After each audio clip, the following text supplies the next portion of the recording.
Mhm. From the get-go, and we can just wait for David to finish joining here.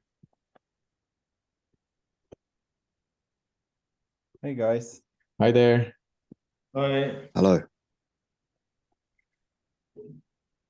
Is your name David or Jesus? Yeah, sorry, I tried to change it right away, but I didn't manage before joining. Got it. Awesome. Thank you guys for joining this space. Thank you for joining this workshop on completing communication. Before we start, I'll just go over a few logistic things. We're going to be here in the space for about 90 minutes. And in these 90 minutes, we'll be going over these different problems and that we experience in communication, and going directly to this tool called completion loops. And by the end of this workshop, you guys should be able to have some more new possibilities of relating and of using this tool in your daily life. Some things that you can like start using like today, even right after this workshop. I need a moment. I'm gonna close the door.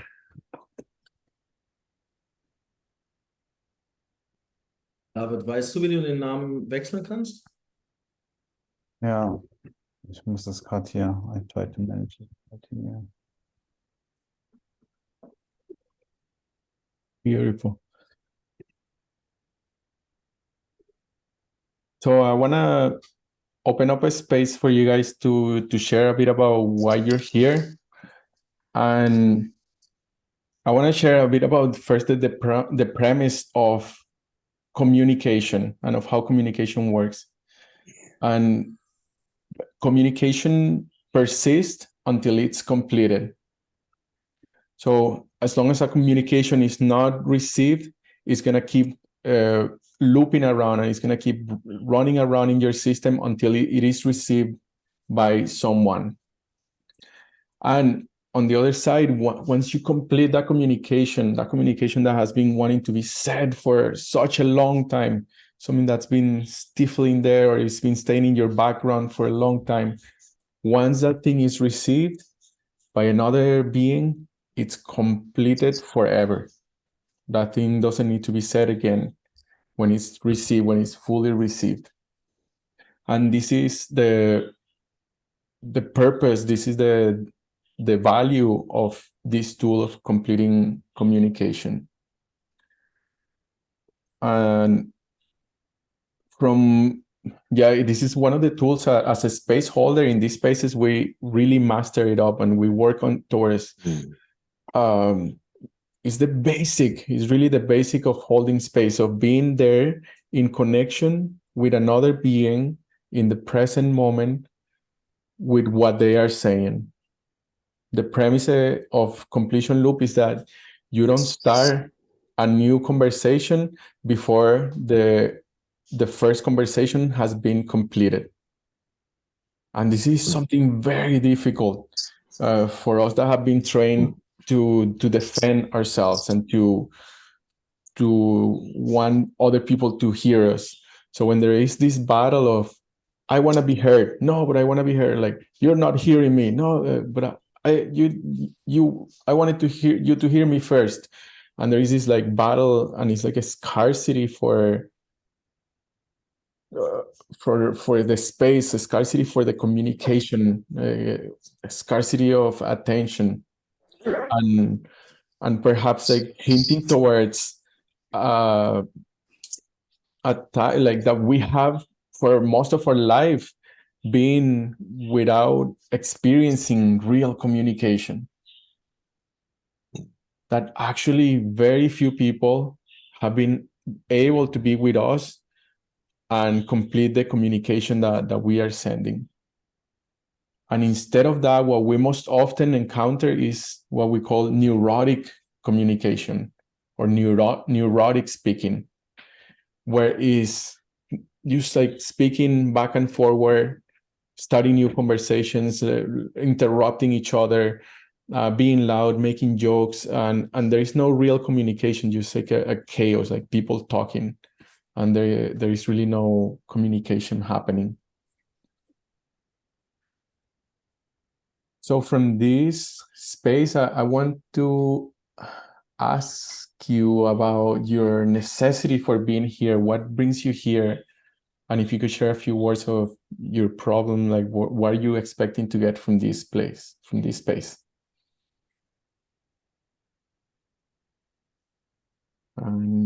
David, will you go first?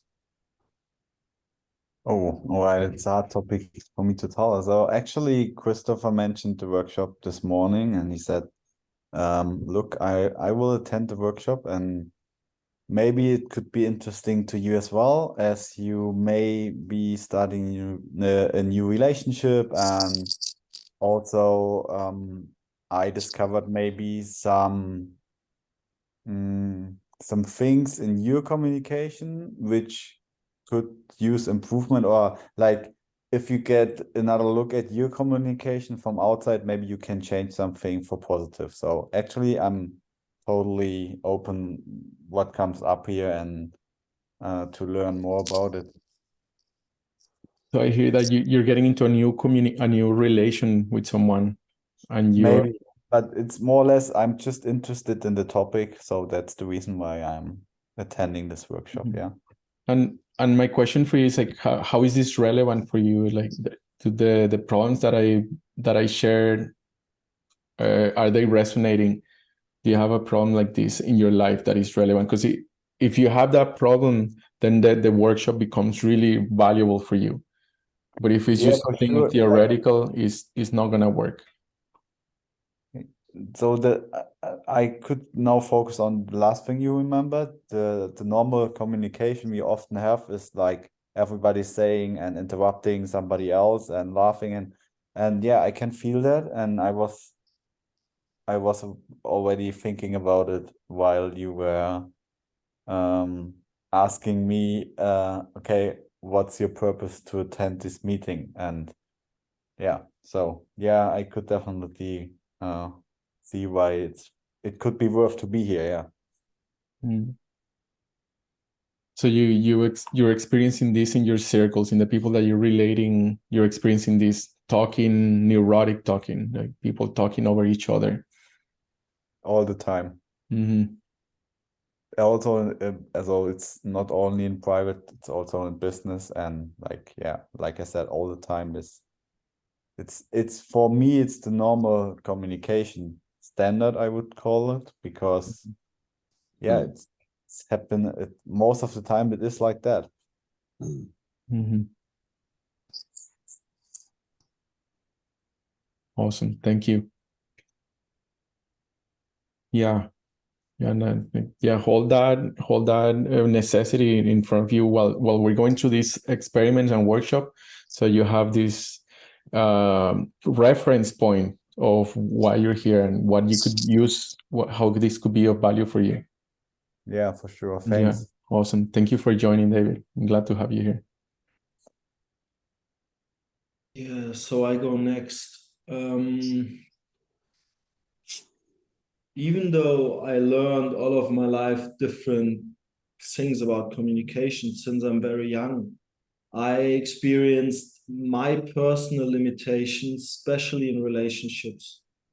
Like in relationships with women, I always, experienced my own limitations. And I just read through the website where the program has been announced, and it completely was in resonance with this experience of being there, being open to communicate in a certain way, and then being triggered. Mm-hmm. And with being triggered, everything I know and all my intentions for the communication was thrown out, and I was just reacting. And this is very familiar. And I still see there some, a necessity of train that, like really, again and again and again to grow with that and to learn with that, to not being triggered and be there in a relationship as a space holder for the woman. Yeah, I'm sharing the space. And this is definitely, it's the hardest part. Like in other occasions, it's more simpler than that for me, for myself. Yeah. Would you share, Christopher? Thank you for sharing that. Would you share the trigger, like if there is a specific trigger or something specific that happens that you would trigger with? Yeah, accusations. Yeah. Or things that I believe are not true, like facts that I would say, okay, I have a different point of view or I experienced it differently. These are very simple triggers in the past. And even today, yeah, these are simple trigger possibilities. Yeah. Easily. Yeah. Right on. Thank you, Christopher, and thank you for being here. Yeah, thank you. Mm. So I live in a house, a bridge house, with a couple of women, and one of them was my partner, and our relating is kind of going through a bit of a transformation, and a few months ago, 3 months ago, we had two friends land here, and they were in an experiment with each other about being a woman in the archetypal everything and a man in the archetypal nothing. And they landed here having been really going into that for a few days. And what they really brought in, and especially what Gabriel brought in, was this whole thing of, actually, no, the woman Janet really brought this in, that this is in essence what a woman and a man is striving towards being. And so for the woman to be everything, it's not about doing, but being, the man needs to be able to hold the space for the nothing, to create a vacuum so that she can keep just letting out whatever it is that she needs to let out and go and explore and be what she is. And what I've discovered is, and learning completion loops was really pivotal in that. And what I've discovered is it's easy in theory, and it's quite difficult actually in practice, because for me, I'll get, just like as Christopher said, I'll get triggered and it just goes out the door, and then I'll fill the space. And my gremlin really has a fighting energy, just loves to fight with my partner, really just will really push. And one of the things that also I've noticed too is that I find it really difficult to be dodging the spears that the woman will throw. They'll throw random comments and things like that, and rather than just dodging it, it'll also trigger me as well. And so, yeah, I've had days actually where I've agreed to, where I've just said completion loops to a woman, as an experiment. And it's really effective for them, they relax into it, is what I've noticed. So, and Janet brought this to me. She said, there's 3 things to remember with communication with a woman. First one is shut up. The second one is it's not about you. And the third one was completion loops. Yeah. So, yeah, I'm coming from a place here where I've been experimenting with it, and really looking for some more tools and that to add to it. Yeah. Yeah. Thank you, Jay. Yeah, that's very specific. It sounds like you're right on at the gateway of where the problem happens, where you get triggered. And I also hear from your specific that you love fighting, or like you love this energy of fighting, or that you're feisty, you like engaging with that energy of arguing and discussing. And yeah, we'll have some possibilities about that. Yeah. Cool. Yeah, we'll definitely be going right into it. It seems like, well, I'll go ahead. Like, I discovered completion loops probably about 2 years ago, and I was like in this. My relationships in that moment were completely like falling apart. Everything in my life was falling apart. I had 2 partners that we were essentially living together. I had children, and we're in the process of looking for community, looking for a space to live, and not finding it, and then finding it, and things were like really in a state of nothing was working out. Like I was frustrated. I was really done with my relations. I was this like, I'm gonna leave because I don't have any other possibilities of relating here. And then I discovered completion loops, and among a bunch of other different tools and possibilities. But completion loops was this one that this next step that I could bring into my relating right away. And so that's where I started with. I started with experimenting with completing communications, and I started getting the feedback from my partner that it works. I kept hearing this yes. I kept hearing this ling, something was working. And it was also working for me when I was hearing other people completing my communication. It was creating something. I said, that's what I'm saying. And it was creating this completion inside of me that was like, this is something awesome. And after practicing it for 2 years, I have been able to create a gap inside of my relatings for putting my like being able to be there for her and completing her communication.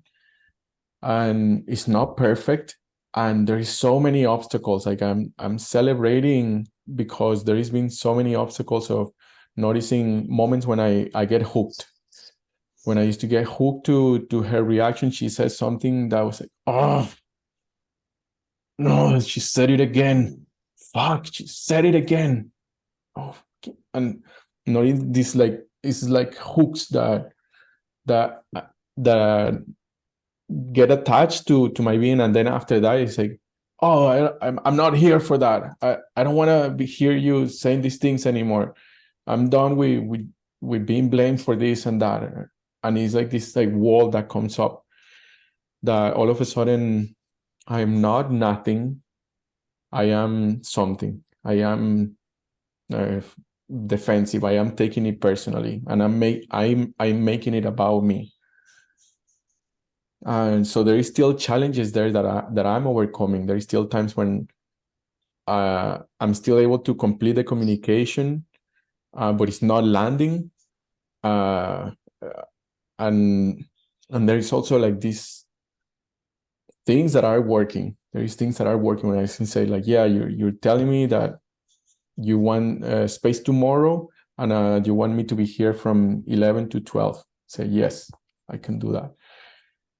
And yeah, but this completing communication has become this foundation, this really awesome tool that creates this like hitting ground. It creates like a hitting ground, a place where the relation and the communication can stand on.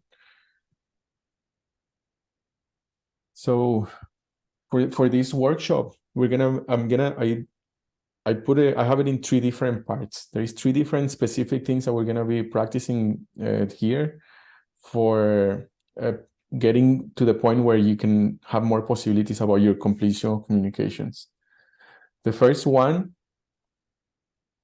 part of this is the first position. And first position is a state of being, like is your point of origin from where you are communicating from. It's a very different point of origin if you're communicating from a victim state or you're communicating from an adult state, from a responsible state, conscious state. So in this first part, we're gonna go deep into first position, and some other. I sense that we some of us here in this group have been practicing first position for some time. So other possibilities of how we can stay in first position while being in communication. So there'll be some possibilities here for you, Jay. The second part is the roadblocks. So how are we blocking communication? And we're not going to go over all of the details because there is 12 roadblocks that are like the major roadblocks of how we block communication by trying to fix her, by reacting, defending, by giving solutions, et cetera, et cetera. We're going to go over those and just get a sense of how are you blocking communication. And for this one, we're going to do an experiment, a group experiment, where we get to get the distinction inside of what does it feel like to block a communication and how does it feel like when the communication is blocked. And for the third part, we're going to go into the completion loops technology. You have your first position, your center, you're grounded, and your bubble, and you have awareness of the roadblocks, unconscious or conscious roadblocks, and now we're ready to complete the communication. So we will go into that part. Do you guys have any questions or considerations about this so far?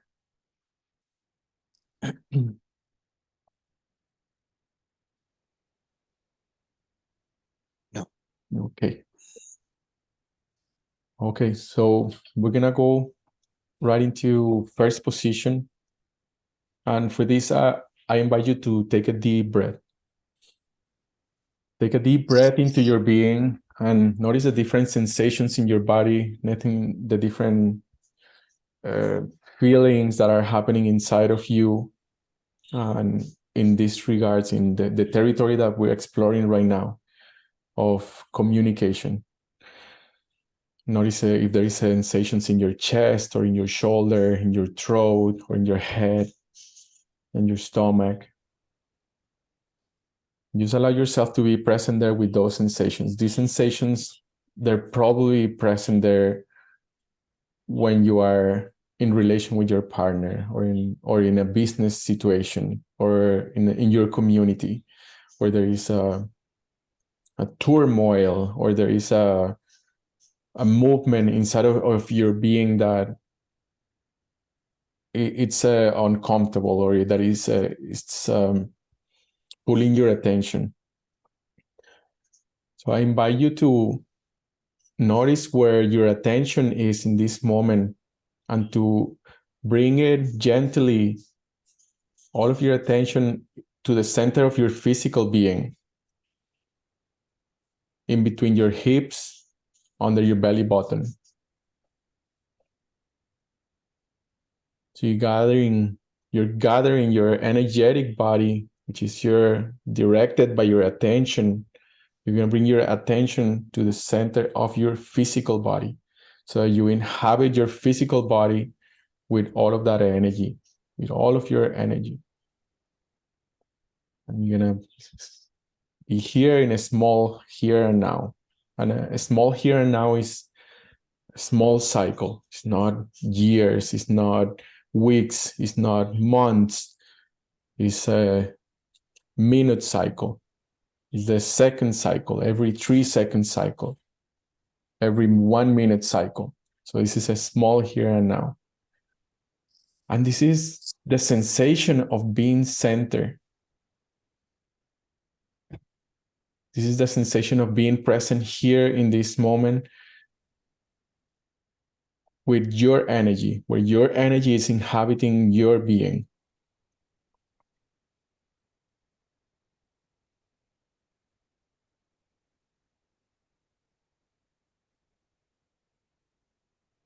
Yeah, and take a moment to feel that, to notice what pulls you away from the small here and small now. What is happening inside there? Does it go into your head? Does it go into a pain in your body? Does it go into the future? Does it go into the past?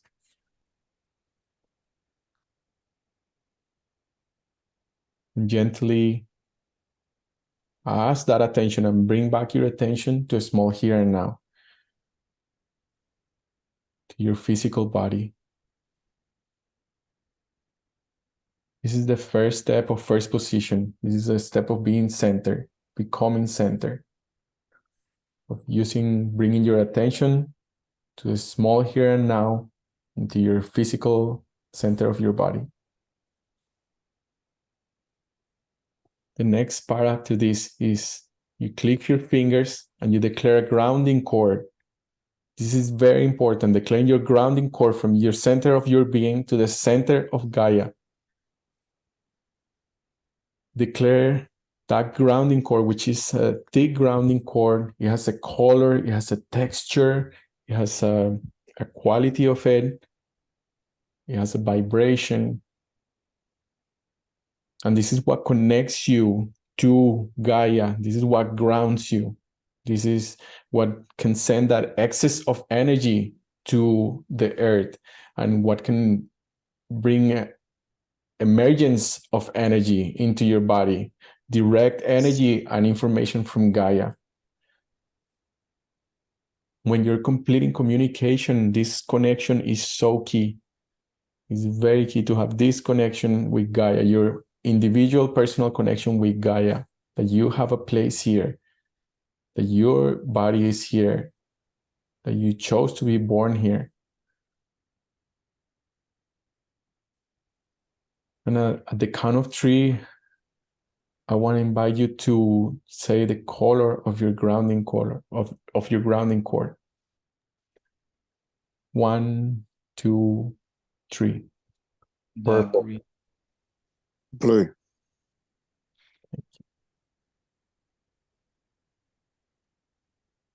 David, David is in mute. I didn't hear you, David. Blue. Thank you.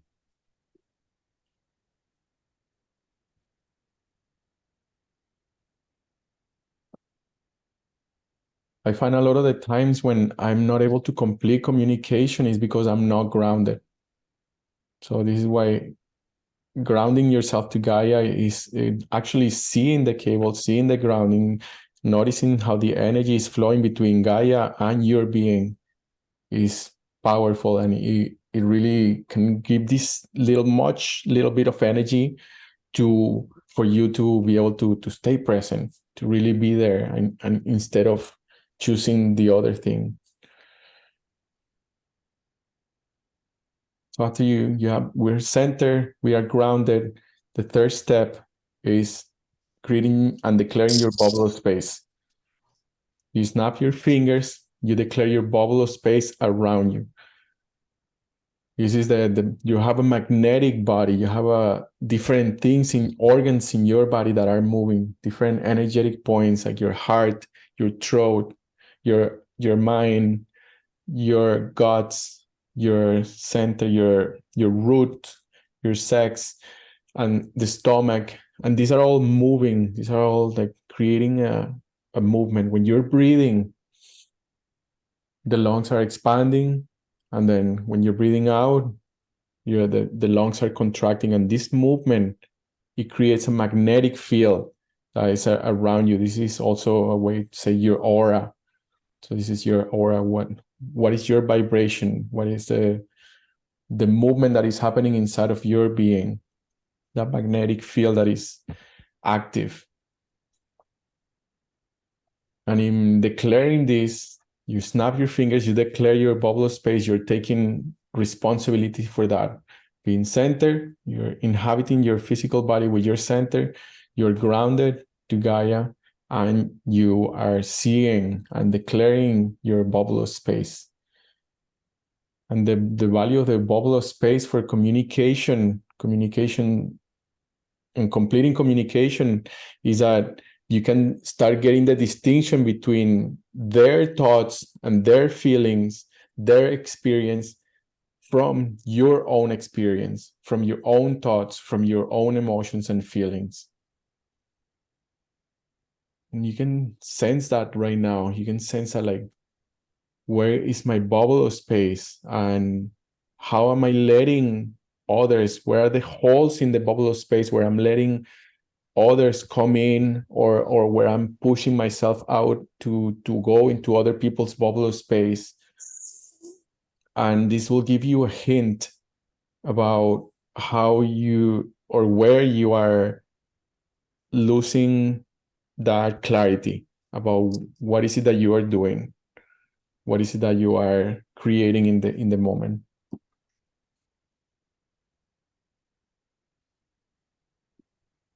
These are the first 3 steps, the basic 3 steps of first position. After this, there is a very important step for completing communication, which I find that is very useful, and is the creation of a workspace. So for this, I invite you guys to create this with me, because some of you are space holders. And to create this golden cube of space around us. And to create that golden cube of space, even when you live here, when you leave this workshop in this space, that you can create that workspace is something that you can create constantly wherever you're going, and to create these relational spaces. When you are with your partner, you create a workspace. And this workspace is a golden cube, and it has a very thick grounding core. And the reason for this thick grounding core is because there can be big emotions. There can be lots of energetic, like the energy in the space can be a lot. There can be things that come out literally that are energetically big. And because there's a big grounding core, the grounding core can take energy down. So as you're practicing this completing communications with your partner, with your community at work, one of the practices that you can do, that you will do to maintain the space, is to create a workspace for you. Even if you don't tell anybody about it, you create a space. Boom, you click your fingers, you see the space. Okay, this is my laboratory. This is my workspace. This is our workspace. This is the space that we're sharing together. This is what we are here for. And you declare what you are there for. I'm here for love.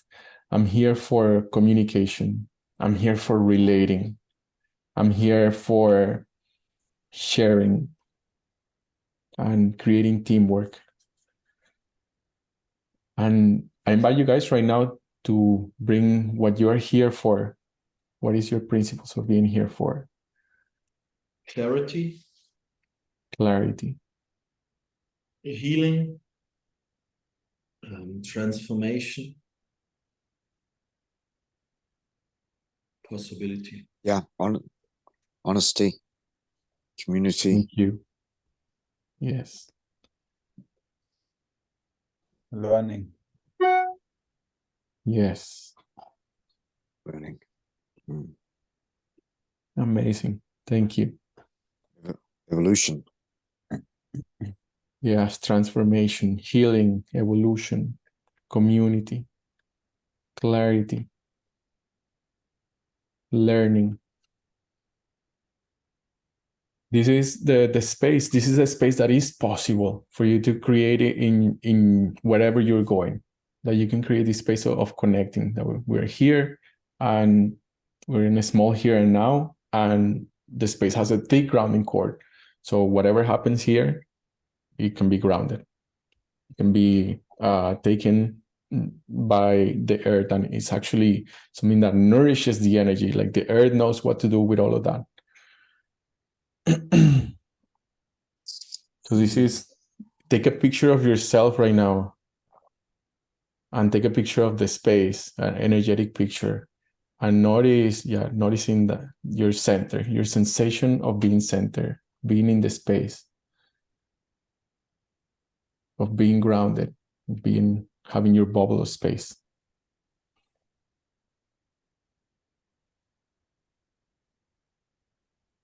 Are there any questions that are coming up from this that are relevant from the space? I noticed, David, that you have your eyes closed, and I wonder how are things going for you, if you have any questions or considerations for the space. Nothing right now.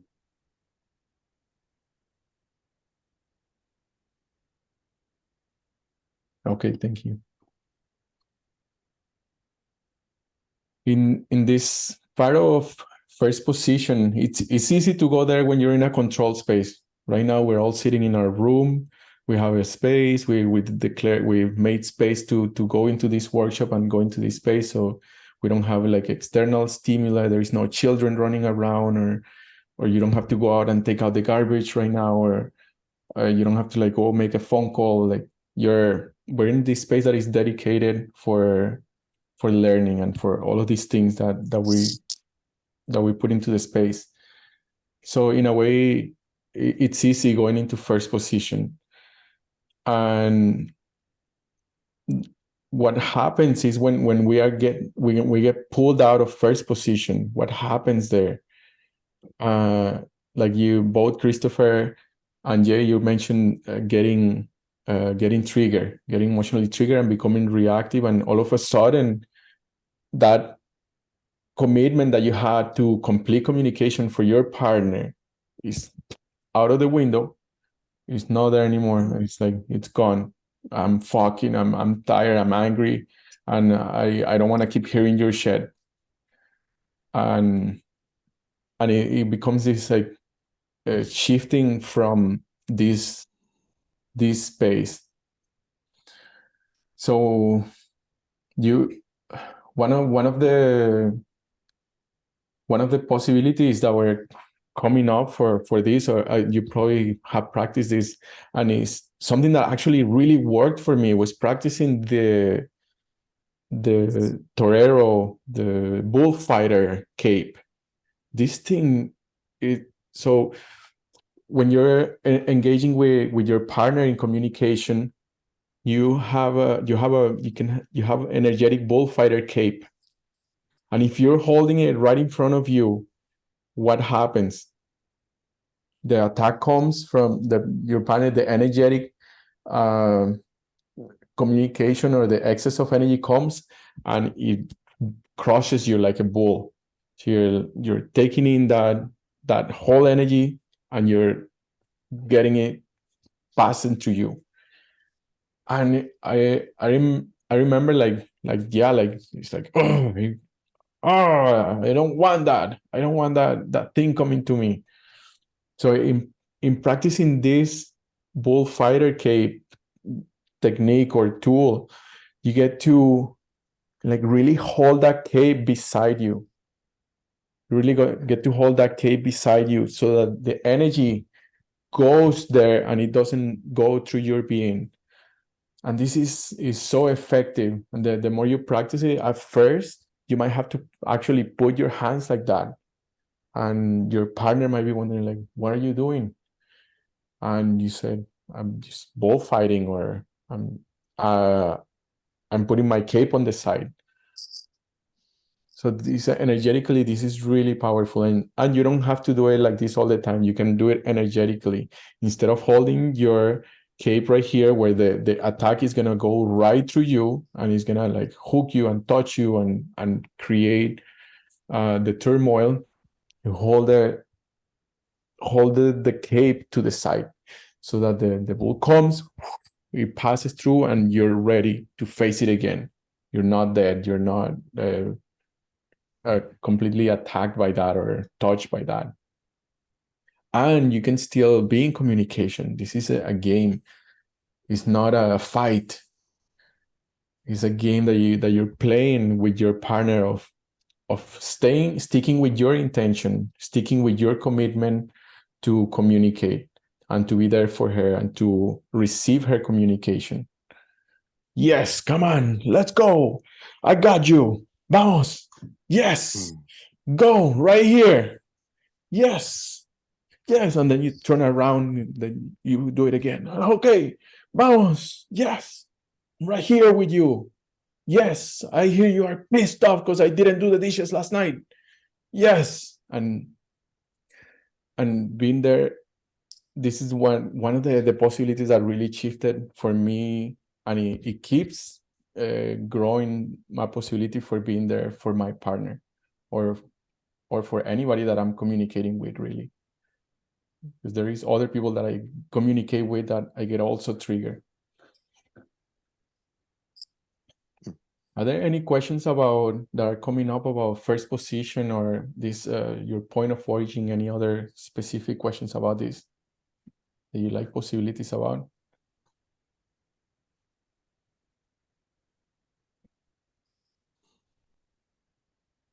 Jay, you might have something there, something really juicy. No, that's all clear for now, about first position and how it goes. Yeah, I find just using my clicker, and I can be anywhere just to help me get grounded if I've noticed that I'm being pulled away. Yes. Or or even the bubble thing can make the bubble thicker if the force coming towards me is growing. It can just intentionally make the bubble thicker so that it has more of an effect. Yeah, what comes up for me is listening to you to the red torero thing is I know it, and there is this mechanism inside myself that, especially in communication, in a relationship, that tends to defend myself or to attack. So yeah, I found it fascinating. There's one thing, like I know certain stuff and I experienced it, and there are certain situations where I forgot all that and drop it off, and I'm just emotional. And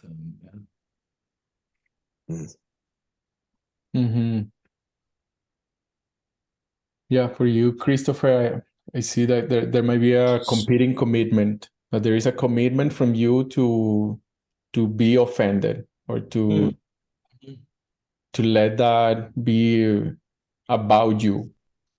There's a commitment for you to make that about you. Possibly, yeah. And yeah, so it will be like about like going deeper about what is that commitment about, like what is your benefit, what are you getting from it, how is that helping you survive, how is that like helping you maintain what you're doing right now. Yeah, see that.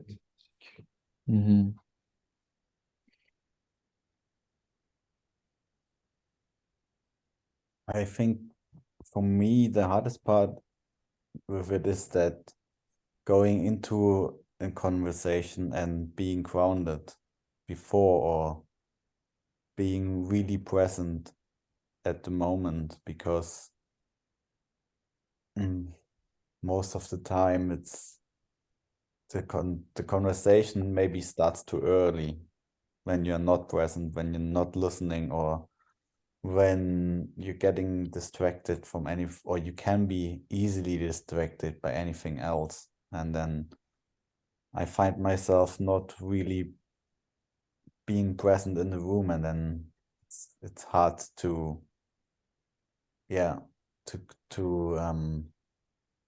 not behave like you normally behave in these situations all the day. Yes. Yeah, I hear you, that it's hard for you to come into situations where you're grounded, Yeah. like already being grounded, that you're being and I heard that you said that, yeah, and I'm celebrating because that is completion loops.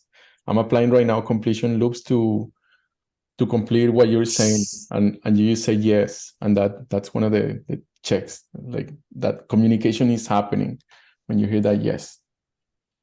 So anyways, like my question for you, David, is have you done any rage work, like the 333 initiation, conscious anger initiation, introduction to conscious anger, No. rage Not- work? Okay, yeah, this could be a next step for you. It's really lots of rage work is using your anger, your conscious anger, to stay centered, to actually bring your attention to your physical being, to declare your grounding core and declare your bubble of space using a certain percentage of anger. So it can be as low as 5% and as big as 80, 90, 100% anger to keep your center in the space. And this is an awesome journey. And the work is, how can you, I mean, the first work is noticing what is taking you away from your center, and to keep a journal about this. For example, if you go into a meeting room and then you notice that you get lost in the space, or you don't know where you are, you don't know what is it that you're bringing there, then to start noticing, who am I giving my center to? Is it an authority figure?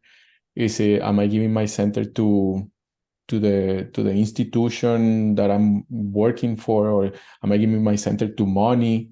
Am I giving my center to my mom and my dad, to my parents, or to a project? Actually, it's not that hard in a business context, or I don't think that it's the problem in a business context for myself. It's more or less in a context of being with friends and family and not being really there, because I'm still in my business. I'm still thinking about things in my business happening all the time, or yeah, it's more about that. It's not like when I'm at a business meeting, then I find myself easier to be grounded, because then I'm in the moment, then I have like a specific, I don't know how to say it, but there is nothing which distracted me from the real purpose of the meeting, or to be really present in the meeting. But yeah, yeah, that makes sense. And I think you're revealing something about your center, something about yourself. And what I'm seeing, or what I'm sensing, is that when you're in the family space, the relational space that is not work, that your center is in the business. yeah, it's all the time there.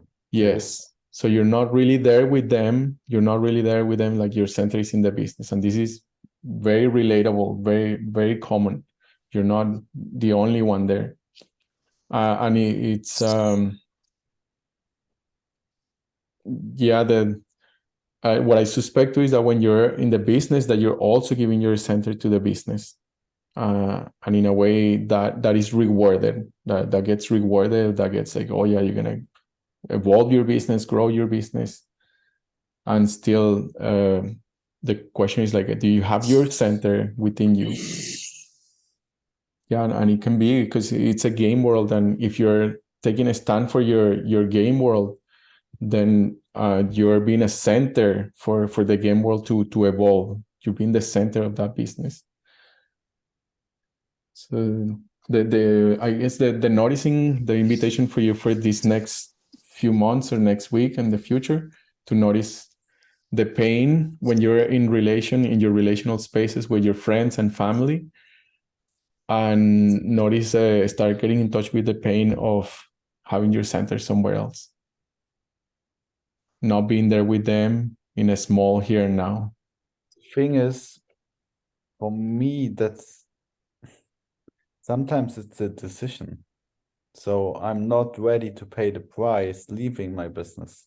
Yes. It's like it's like something which drives me all the time, and then I don't want to leave this space. I think I'm not sure if I'm afraid of leaving it or what is it about, but of course there are a couple of things where I can leave it, but I have to be ready, and it's my decision to leave it, and most of the time I'm not ready to pay the price to leave this space.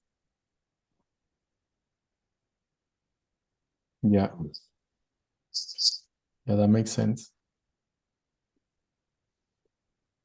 You're not ready to pay the price to leave the space, leave your business space.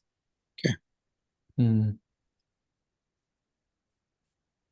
Awesome, thank you. Yeah, and this is the research of finding where your center is and being there with your center and noticing what's taking your center away from whatever situation you're in. And the rage work is what allows you to grow your energy to start reclaiming different parts of yourself that you're not that you have given away. So start reclaiming these parts, things that go to your parents, things that go to your grandparents, things that go to the ideas, to projects or the money, and start reclaiming those parts so you can just be here, like be here without nowhere to go, without nowhere to be or to do, and just being in a space of relating. For us as man, being empty, and for us as man, one of the biggest flaws is that we tend to get busy. It's so easy. I do it. It's so easy for us to get busy and to get things, big to-do list, and have always things on the go, and it's like going into space and then to this other space and to this other space. And in doing that, it's almost like we fill ourselves up and we have less capacity to be nothing, less capacity to be in the space as nothing. And yeah, the challenge for us as man is to balance that out, to see how that goes, to see how you're making yourself busy and not being able to be present, or to be nothing, to be there for your partner, for your family, for your friends, and to balance that out, to say like, okay, like how am I getting myself busy, and how is this taking me out of the present moment, from enjoying right now, from being alive right here and right now. Yeah, I want to move to roadblocks. I want to move to this experiment with roadblocks. We are center. This is like finding the center. We have gotten to first position, and now we're gonna see how we are blocking communication. And for that, I'm gonna share quickly here my screen. Then, yes, this one. Can you guys see my screen? I can Yes. see communication. How does it work? Yes. Yeah. Okay, here we go. Mm-hmm. We're going through this. Communication persists until it's received. Receiving a communication completes it forever. Incomplete communication becomes silent things within you. Each one a little wound waiting to be healed. If you're not changed, you did not hear what the other person say. Oh, there was this one. The ultimate consequence for incomplete communication is war. That means that if we're not able to complete each other's communication, it ultimately leads to confrontation, to war, to having disagreement, to not finding that common point, that meeting point. So this is the power and the importance of learning this tool. All communication must lead to change. Aristotle. 12 communication roadblocks. The first one is order, and for this, there is 12 communication roadblocks. And what I'm going to do is I'm going to read through them somewhat quickly, so that we don't, I just want you to have it in your awareness of what are some of the what are the communication blocks. We're not going to go deep into the study of them, but we're going to go into an experiment after reading this. So order, direct, command is when you're telling somebody to do something instead of completing their communications. Hold on, because there is another page here where I can actually get some more details. This is from the website directly. So the first one is order, direct, command. Telling someone to do something or give them a command. Ordering them around as if they are a slave. Stop complaining. Work faster. You must do your work. Don't do it that way. Do it this way. So that's the order. And one distinction that I want to share is that there is unconscious roadblocks and there is conscious roadblocks. All of these roadblocks that I'm going to read here, they're not good or bad. They're not right or wrong. Doing these things, there is nothing wrong with them.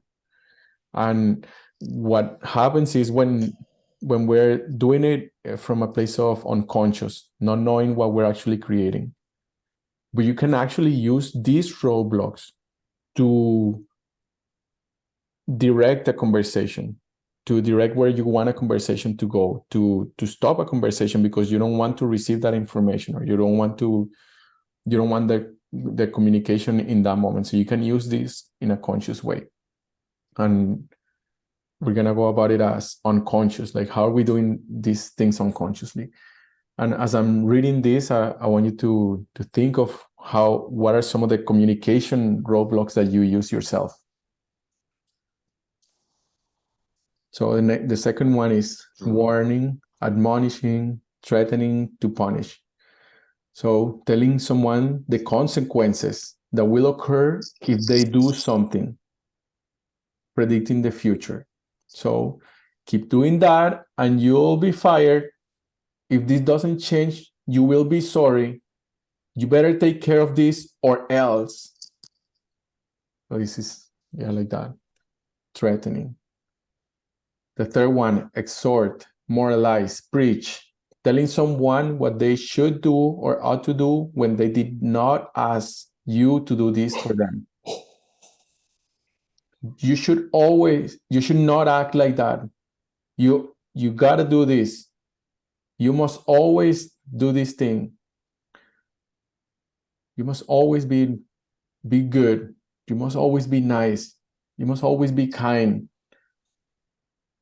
You must always be loving. It's all of these different moralizings.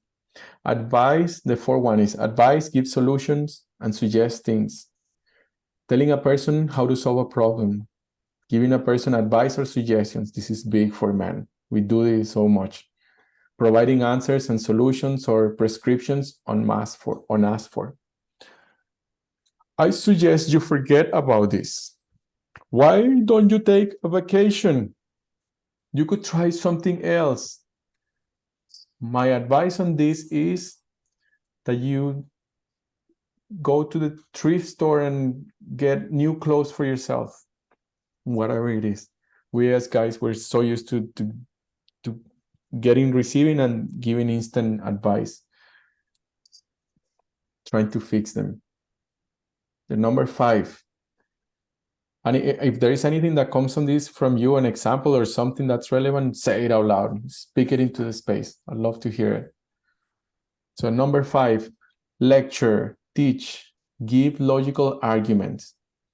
Trying to influence a person with facts, counter arguments, logic, or your own opinion. If you do not stay in the line, you will not get a promotion. Think of it this way, it could be worse.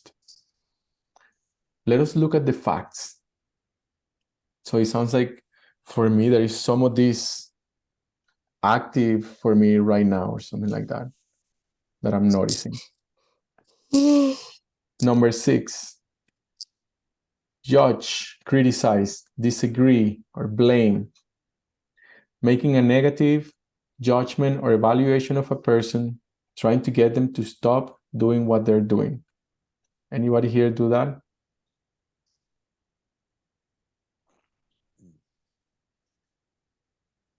You're not thinking clearly.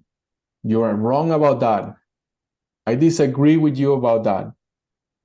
That is a silly point of view. That will not work. That is impossible. Number 7, praise, agree, butter up, and compliment. This is fascinating because most people think that this is great. Oh, yeah, I'm going to do this and I'm going to make them feel good about themselves. So this is offering a positive evaluation or judgment, agreeing, trying to get the person to keep doing what they just did. Praise is no different than blame. And in that, they are both manipulative forms of conditioning. You are fantastic. You are really good at this. I really like when you do that. I totally agree with you. You are so right. Does this sound familiar for anybody?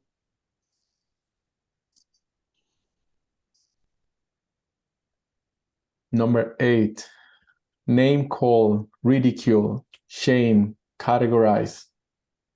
Making a person feel foolish, putting someone into a category, shaming someone. You are Mr. Know-it-all.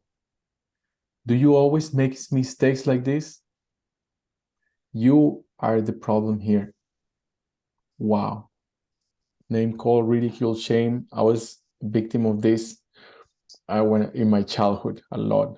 I was called a lot of names and shamed and ridiculed. Number 9, interpret, psychoanalyze, and diagnose.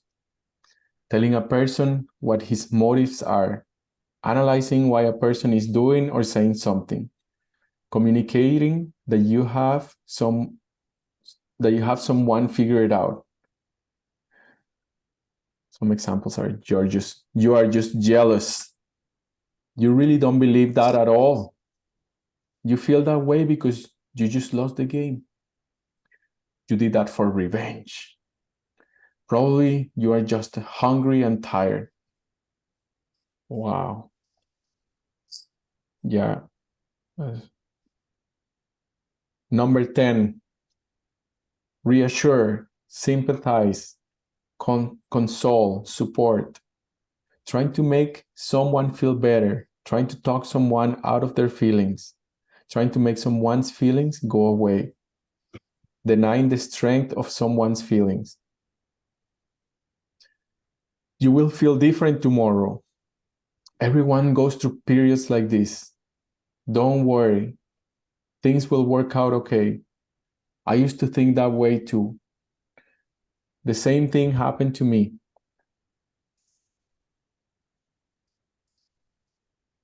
Number 11, probe, question, interrogate. Trying to find reasons, motives, causes, searching for more information to help you solve their problem. When did you start feeling this way? Where did you get that idea? Why would you do something like that? What does that imply about you?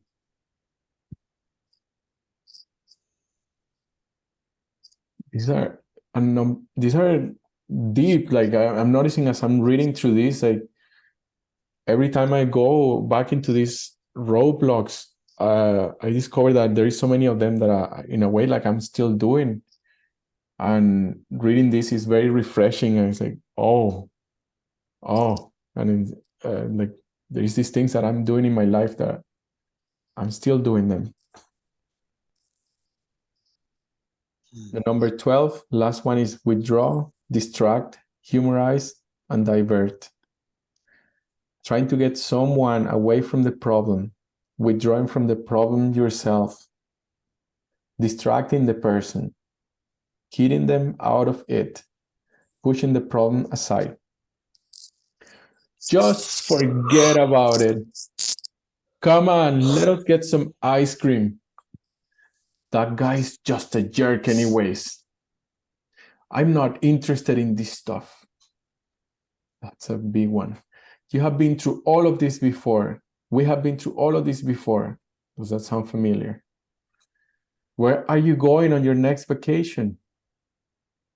Oh, well, it only cost €1,000,000.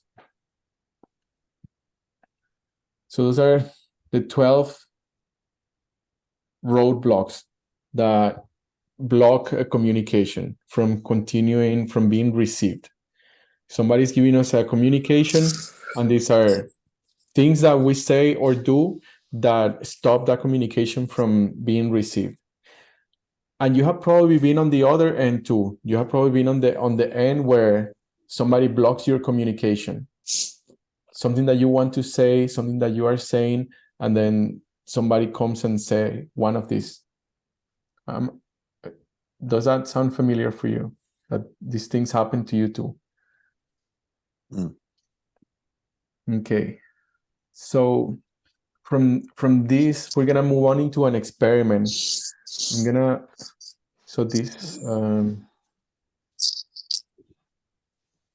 I want you to write down in your notebook the ones that are most familiar for you, the ones that are more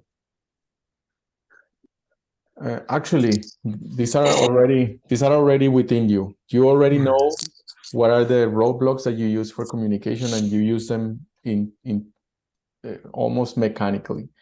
So I'm gonna stop here, back into the screen, and we're gonna do an experiment of coming together into pairs and going about the roadblocks. So the experiment will be two people. One person is saying, share something that you love, share something that you want to talk about, share something that you're passionate about. And the other person will be using roadblocks consciously. So they will be using roadblocks to stop the communication. And we'll do this for 2 minutes, 3 minutes each. So 3 minutes, 3 minutes. And I feel scared because we're running out of time.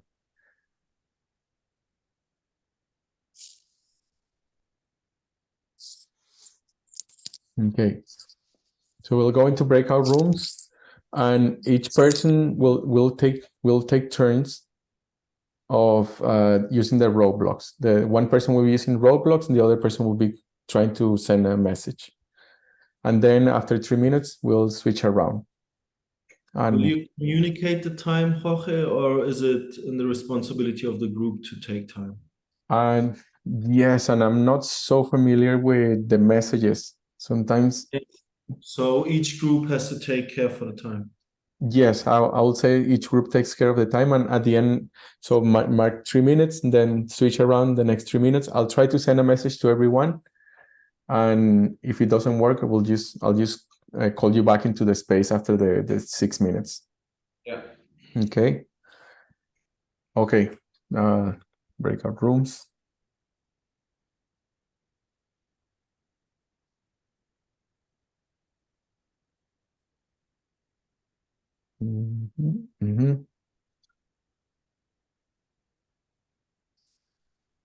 Okay, here we go.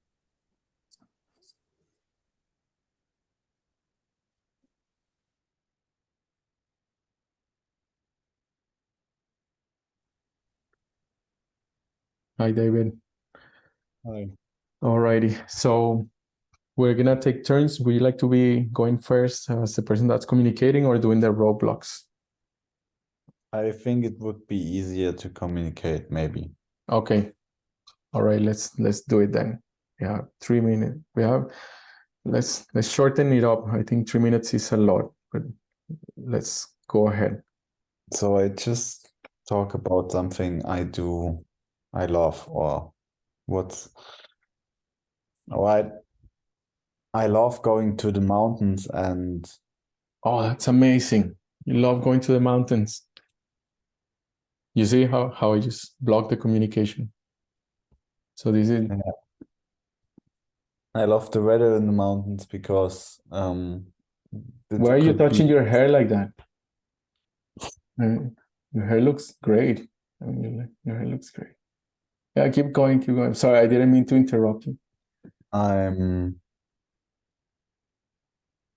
know. I love it in winter and the summer days to be there because it's a unique atmosphere there, and it's just I love the mountains, I love the snow, I love the people there. I think they are very What kind. What do you love about it?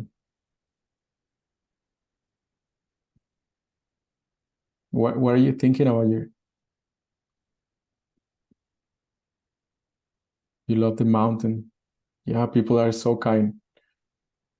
Here I'm saving you. You're funny. You're so funny. Everything that you're saying is so funny. Keep going. Keep giving it to me. Keep trying to communicate. There's nothing to communicate. It's hard to say something. I don't know. I want to say anything because, like, yeah, if you block it like this, then there is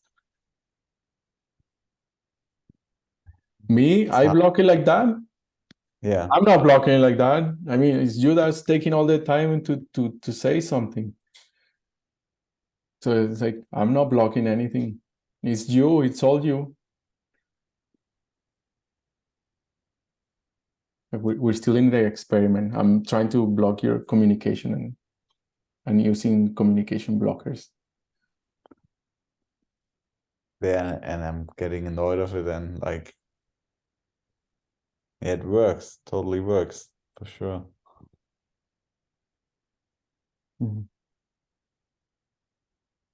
Yeah, it's a sensation. You feel it. Then what happens after?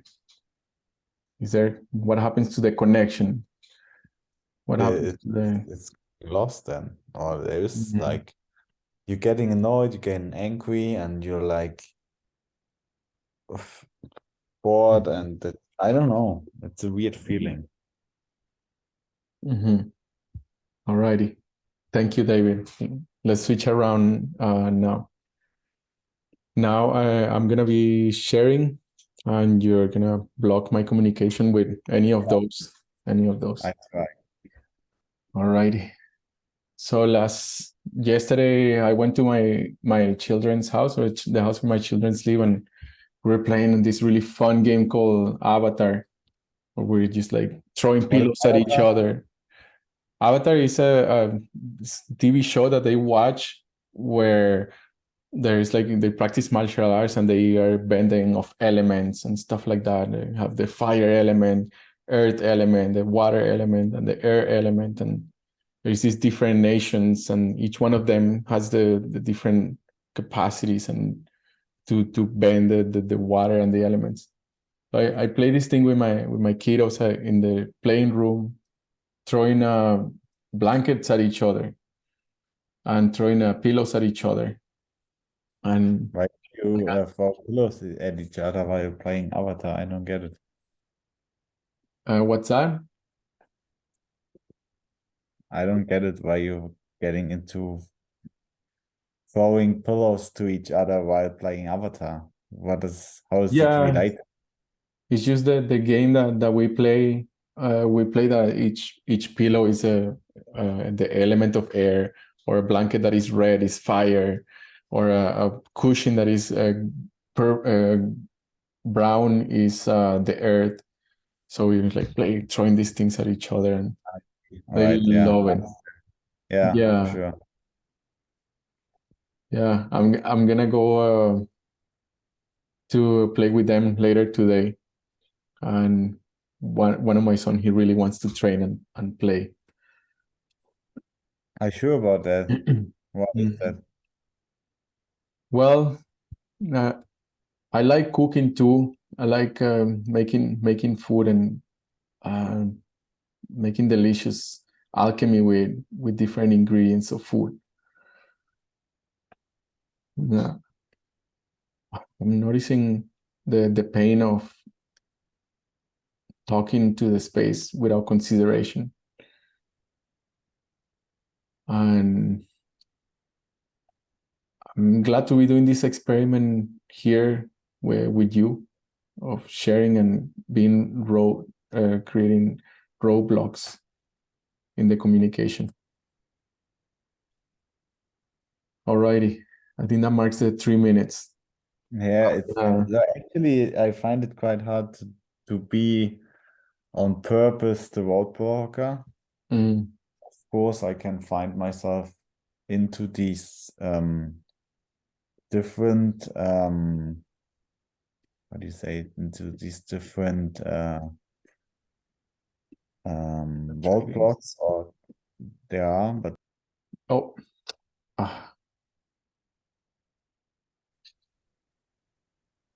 sorry, I closed the rooms and I thought we'll bring it here. And will you keep sharing what you were sharing? it's quite difficult to do it on purpose, although I know that it happens all the time, some of it, but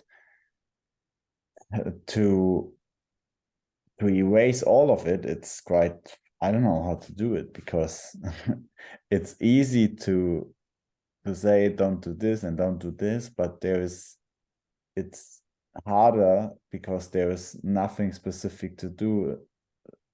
Instead of, for me, what I take out of it is just listen as long, and then also when somebody is finished, then give him or her the room to start all over again before addressing something.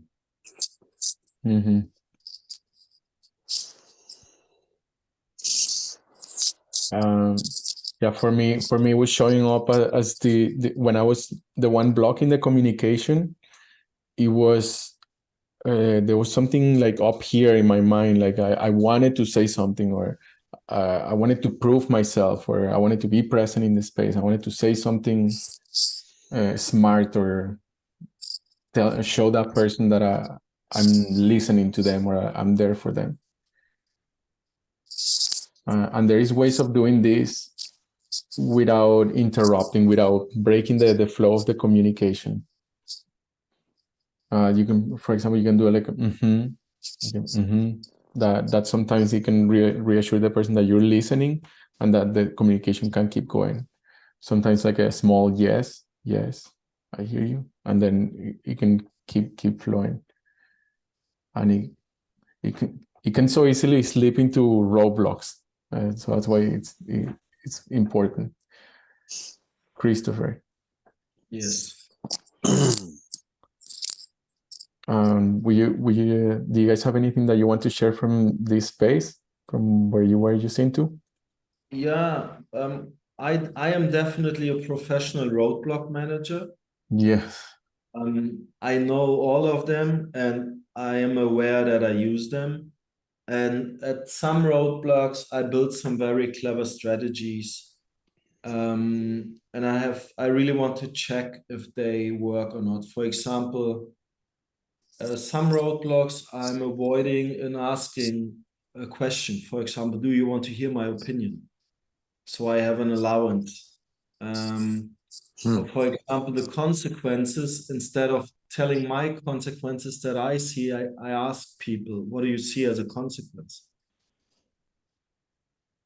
This is true. And at the same time, when I was interacting with Jay, it was shocking how good I am in doing these roadblocks, and also the gremlin joy I have in using them.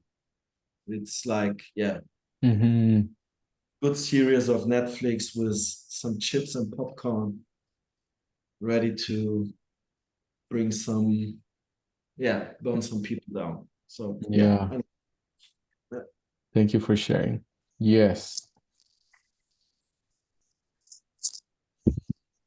Yeah, I noticed that Christopher came to me with quite an intimate kind of conversation, and I really to consciously throw barriers up was actually quite painful. could really feel the pain of actually, not going into the connection of the space, of the communication. To create a distraction, to talk about something totally irrelevant. How did you feel and not inside? be present with them was, it was just, there was sadness and actually of not going into the connection conversation. Thank you. It resonated to Christopher that there is this joy, there's a gremlin joy about blocking conversation. And I don't know if you could tune into it, but maybe it can be an experiment, an ongoing experiment. Notice the gremlin joy of blocking a communication. Used to quickly phrase, like when I say gremlin joy, I mean this part of yourself that is committed to your own survival, to your survival strategy. Is committed to nothing changing, to everything staying the same. Okay. I really want to go into this next experiment, so I'm gonna go through it. This is gonna be completion loops. We're gonna go into completion loops now, and the way that it works, there is a map of completion loops, and the way that it works is that you wait for the communication to be received. The person has the impulse to send a communication. The communication gets encoded, it gets transmitted, and then on the other side, it gets decoded, and then it gets received. So in that process, the process of completion loops, completing communications, is repeating back to the person what you heard them say in your own words. And the process that marks the completion is when you hear the yes.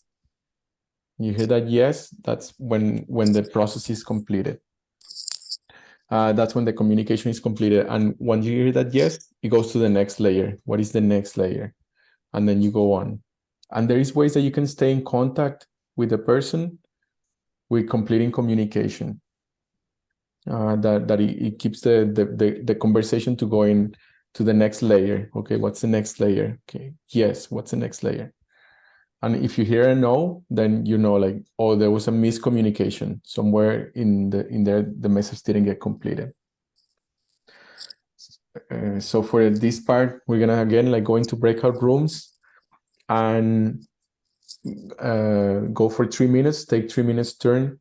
Is everybody okay to go like five minutes after the time? Noticing that we might go a little bit more than that. 5 minutes after the time. Okay, let's do that then. I'm gonna set up the breakout rooms, and yeah, we'll take turns. The person that's sharing. What's the exercise actually? I don't have clarity on it. So one person will be sharing something that you want to share, something that you really want the other person to hear, or something that was incomplete in the past, something that resonates for you, being as this something. I think what Christopher was doing, sharing something intimately, and make it very personal, make it very in a way like use the space for that. And then the person that is holding the space, he completes the communication for the person that's sending the message. And the person that's sending the message, he says yes or no about completing the communication. Is the communication complete? Yes or no? So we can, if I do a quick example here, Christopher, I'll be there sending the message, and will you complete the communication for me? Yes. So yesterday I was at home and my partner was outside walking the neighbor's dog, and I felt angry that nobody was looking after the children. So you felt angry when your partner was walking the dog from your neighbor and nobody was taking care of your children? Yes. Thank you. Okay. See, so I share a message. Christopher says it in his own words what he got, and then you wait to hear the yes or no. And at first it could be mechanical, like it feels a bit robotic at first, and this is the basics of it. Once you start practicing this in your daily life more and more, you start getting more finesse of like putting the completion loop in a specific place. Yes, can I quickly share something that I experienced? Yes. Like, I see communication on two levels. There's this verbal level, like the words, and there is this energetic feeling level. And I make the experience that when I pay attention to both, it's when I pay attention to the feeling energetic level, it's more easier to really sense the hotspot and then complete it with the words. And that really makes my communication easier with clients, in relationship, and in other situations, to be aware that there are two levels. Yes. Yes. So how do you do that, Christopher? Like how do you stay in connection with their feelings and their words at the same time? Basically, I would say I trained myself I called it a seismograph. I don't know if that's the word in English, which is sensing shaking of the earth. And Yeah. I am trained by my own history to pay attention to the energetic and emotional part, because it helped me to survive in certain situations. And now I can use it consciously to complete communication and be more precise in listening. Nice. Thank you. What was that word that you used? I didn't catch it. Seismograph. I don't know the word in English. It's in To measure earthquakes or earth eruptions. To measure it's a machine who can measure eruptions of the earth, or like if an earthquake is. I don't know the name in English. Oh, yeah, okay. Yeah, it is. That's the correct term. A seismograph is the same in English. Okay. Seismometer. Yes. Okay. Amazing. Thank you for sharing that. Alrighty. So we'll go now into the breakout rooms and do this experiment again, and we'll see you there. And then, yeah, at the end, I will call you guys back into the main room. Yeah. Okay.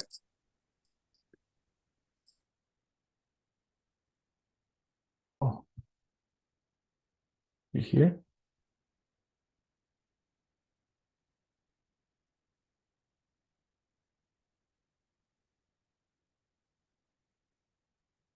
Oh, there you are. Got it. Hi, Jay. Well, hey. Would you like to go Okay. first? Sharing? Okay. I noticed that I have some sadness that in this call that we're coming to the tail end of it, and we're only just touching on completion loops. I hear that you're noticing that we're coming to the end of the call and you feel sad because we're coming to the end of the call and we're barely touching on completion loops. Yeah, it's a sense that there was a lot of time spent on the first part of really on the on first position. Yeah, and there was a lot of time. Yeah, there was a lot of time spent on first position in the first part. Yeah, and it's interesting from a space holder's noticing how much more alive the space became when people all got to become active, and go into the breakout rooms. Yes, the space became alive when people became more active and they went into the breakout rooms. Yes. Yeah. Just my noticing. Thank you. How was it? Yeah. How was it for you? Yes, I'm gonna send a message. Okay.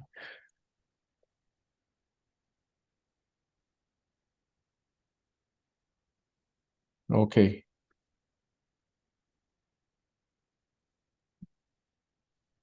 For me, it was, yeah, I feel a bit like conscious remorse about staying so long in the first part, in the first position, and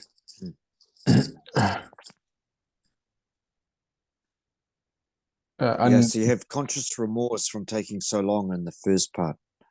yeah, and it's like, oh, I wish there was more time. I wish there was more time.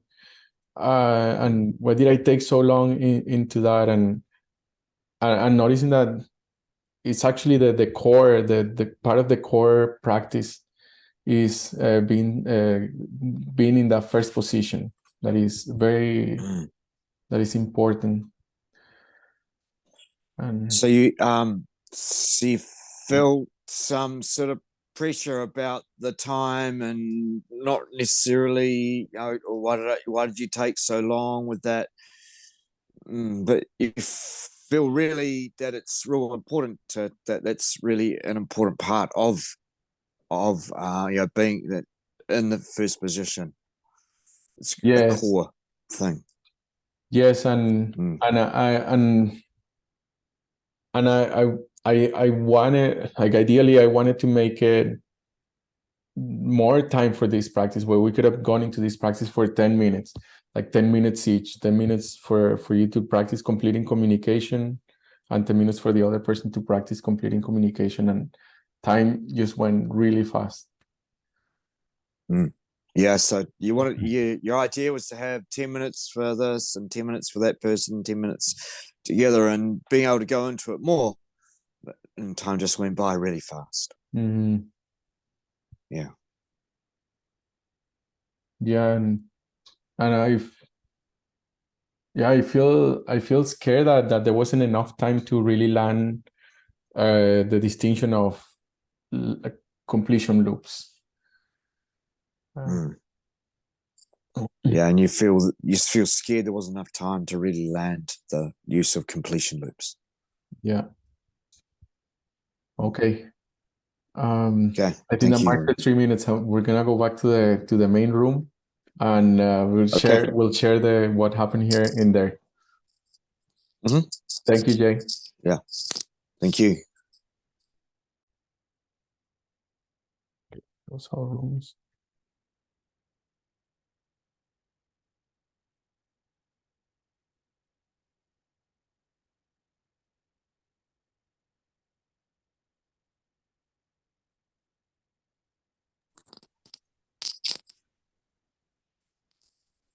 I have a bit of I have a bit of coaching about your completing communications, Jay. Yeah.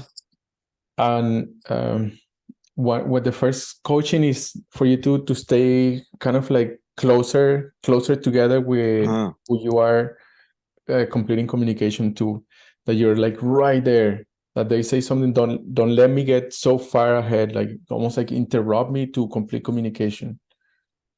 And this might be like a little bit unintuitive, but the purpose is so that I don't go like a maniac here in my neurosis and like going blah, blah, blah, blah, blah, but that we're both in the same, that you can stay there with me, that you can stay there with me. I'm here with you, Jorge, and I hear you say this. I want to be with you. I want to like really be with what you're sharing. Okay. Yeah. So you're saying to me to not be scared to lean forward into the communication and use completion loops more often, to be there, closer, stay closer in the conversation. Yes. Stay closer, so that you don't just carry on and go on and on and on, and and I sense too that means that there's a lot then to complete, and a lot missed out in that way. If it's held for a long time. What do you mean? So I mean, what is part of what you're saying to me as well is if if I don't lean into the conversation and complete more often, then, and you just talk and talk and talk, then actually there's actually possibly too much information for me to be able to give a completion loop on. Yes, and the idea is that you say like, oh wait. I hear you. I want to be with you, Jay, and I want to really hear what you're saying to me. And you're saying to me this da da da da da da, and then is that what you're saying? Yeah, that's a good technique. Yeah, so it's like it's interrupting, and at the same time, it's like you wanna like it's your investment and your commitment to being in the connection. So yeah, like leaning forward, Yeah. staying closer, and being with them there with your work, with your presence, with your space. Yeah. Okay. Thank you. Thank you. Alrighty, so I feel scared and a bit sad that we're out of time and we barely touch on the surface of completion loops. And at the same time, I feel joy because we were into the core foundation of it, which is being centered or being in your first position and knowing how you are blocking communications. And yeah, the process of completion loops is very simple, and it's just like this. Like, it takes practice at first. If this is the first time that you're doing this, do it mechanically and do it as a way like repeat word after word. Commit for one day to be a completion communicator, a completion looper. Commit for one day to do that for your partner, for anybody that you talk to. Complete your communication for that full day. And Christopher, do you have anything that you want to share from your guys' session, from what you discovered? Yes, there are two major valuable recognitions for myself. The first is when David was completing my communication, it really helped me to go deeper and deeper and get some new insights that are profound. And it's just by using completion loops. That's one thing. And the second thing, when I was completing, I realized how valuable it is to be nothing, to be a vacuum. There he has to go. Yeah.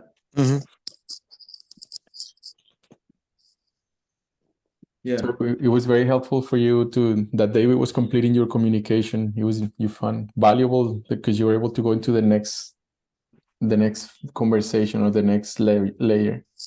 Yeah.